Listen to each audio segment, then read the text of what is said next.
చర్చిలోనేమో పావలా కోసమో 10 పైసల కోసమో ప్రార్థనకు ముందు వెళ్ళి ఊడ్చేవాళ్ళం.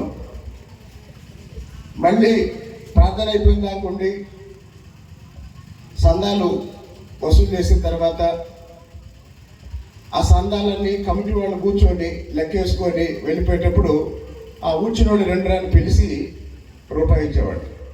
కాబట్టి ప్రార్థనకు ముందు చర్చికి వెళ్ళి ప్రార్థన అయిపోయి అందరు వెళ్ళిపోయి ఆ రూపాయి ఇచ్చేంత వరకు ఎదురు చూడటం వల్ల ఏమైందంటే బలవంతంగానే మొత్తం ఆ రోజు సువార్త మొత్తం వినాల్సి వచ్చేది, లేదా వినే అదృష్టం దక్కింది.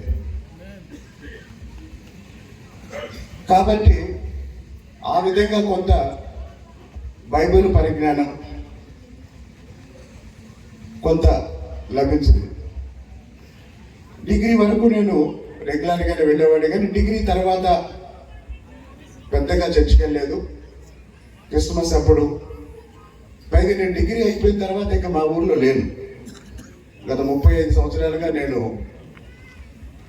ఖచ్చితంగా 30 ఏళ్ల క్రితం నేను సెంట్రల్ యూనివర్సిటీలో చేరినప్పుడు జాన్ వెస్లీ గారు, ఆయన పేరు కూడా ఒరిజినల్గా నా పేరే శ్రీనివాసరావు, ఆయన కూడా ఎలా పరిచయం అంటే యూనివర్సిటీకి వెళ్ళినప్పుడు కొత్తగా హైదరాబాద్ వెళ్ళినప్పుడు దగ్గర ఊళ్ళో వాళ్ళు ఎవరైనా ఉన్నారా అన్నప్పుడు నేను ఉంటున్న హాస్టల్లోనే ఆయన కూడా ఉండటం వల్ల ఉదయాన్నే డైనింగ్ హాల్లో కొత్తగా వచ్చిన వాళ్ళు ఏ ఊరు నుంచి వచ్చారు ఏంటి తెలుసుకునేటప్పుడు, అమరావతి అంటే అందరికీ ఇప్పుడు రాజధాని అమరావతి అనుకుంటున్నారు.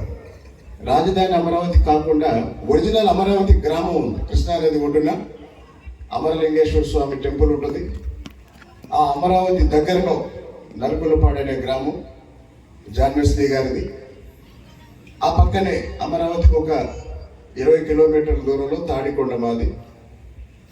ఆ విధంగా ఖచ్చితంగా 30 సంవత్సరాల నుంచి సహోదరుడు జాన్ వెస్లీ గారి పరిచయం. ఆ తర్వాత నేను కాకినాడలో కూడా చదువుకున్నాను, ఆంధ్ర యూనివర్సిటీలో చదువుకున్నాను. కాకినాడలో చదువుకునేటప్పుడు హాస్టల్ లేదు మాకు. అక్కడ ఎంఏ ఇంగ్లీష్ లిటరేచర్ చదివాను. హాస్టల్ లేదు, రూమ్లో ఉండేవాళ్ళం. ఆ రూమ్లో ఇద్దరం మొన్న అసెంబ్లీలో పక్కన కూర్చొని చెప్పుకునేవాళ్ళం. ఎలా ఒకే క్లాస్లో ఒకే రూమ్ రెంట్ కట్టడానికి కూడా స్పోకెన్ ఇంగ్లీష్ క్లాసులు చెప్పేవాళ్ళం. అమలాపురం ఎమ్మెల్యే హైదరాబాద్లో ఆనందరావు, నేను ఇద్దరం ఒకే రూమ్లో ఉండేవాళ్ళం. ఆంధ్ర యూనివర్సిటీలో చదివాము. ఆ రూమ్ రెంట్ కట్టడానికి బీఈడీ చదివే వాళ్ళకి ఇంగ్లీష్ చెప్పేవాడిని నేను. బీఈడీ ఎంట్రన్స్ చదువుకునే వాళ్ళకి. ఒకరోజు ఏమైందంటే కాకినాడ బీచ్ దగ్గర ఒక చర్చికి మిషనరీస్ వచ్చారు.